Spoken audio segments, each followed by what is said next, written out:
જયપુરના Sawai Mansingh સ્ટેડિયમને bomb ધમકી મળ્યા બાદ સુરક્ષા વધારાઈ। જયપુરના સવાઈ માનસિંહ સ્ટેડિયમને ઈમેલ દ્વારા બોમ્બ ધમકી મળ્યા બાદ તાત્કાલિક સુરક્ષા પગલાં લેવામાં આવ્યા। રાજસ્થાન સ્ટેટ સ્પોર્ટ્સ કાઉન્સિલને સવારે આ ધમકીની જાણ થઈ, જેના કારણે સ્ટેડિયમને તરત ખાલી કરવામાં આવ્યું। પોલીસ, ક્વિક રિએક્શન ટીમ અને બોમ્બ નિષ્ક્રિયકરણ દળોને સ્થળ પર મોકલવામાં આવ્યા। આ ધમકી ભારતના ઓપરેશન સિંદૂર પછીની તંગદિલી વચ્ચે આવી છે, જેમાં પાકિસ્તાન અને પાક ઓક્યુપાઇડ કાશ્મીરમાં આતંકી કેમ્પો પર હુમલો કરવામાં આવ્યો હતો। અધિકારીઓએ પુષ્ટિ કરી છે કે ઈમેલમાં ઓપરેશન સિંદૂરનો ઉલ્લેખ હતો, જેમાં લખ્યું હતું, અમે તમારા સ્ટેડિયમમાં બોમ્બ વિસ્ફોટ કરીશું, ઓપરેશન સિંદૂરની સફળતા માટે। જો બચાવી શકો તો બચાવી લો।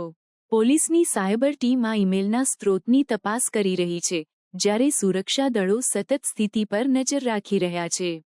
અત્યાર સુધી કોઈ શંકાસ્પદ વસ્તુ મળી નથી, પરંતુ અધિકારીઓ હાઈ એલર્ટ પર છે। આ ઘટના અગાઉ કોલકાતાના ઈડન ગાર્ડન્સમાં મળેલી બોમ્બ ધમકીની સમાન છે, જે આઈપીએલ મેચ દરમિયાન મળી હતી।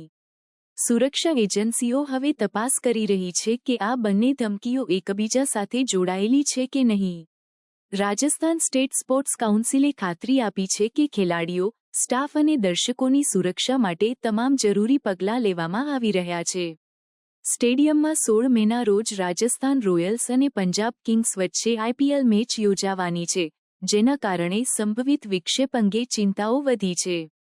અધિકારીઓ કોઈપણ અનિચ્છનીય ઘટના અટકાવવા માટે સુરક્ષા વ્યવસ્થાની સમીક્ષા કરી રહ્યા છે। તપાસ ચાલુ છે અને અધિકારીઓ જનતાને સાવચેત રહેવા માટે અપીલ કરી રહ્યા છે।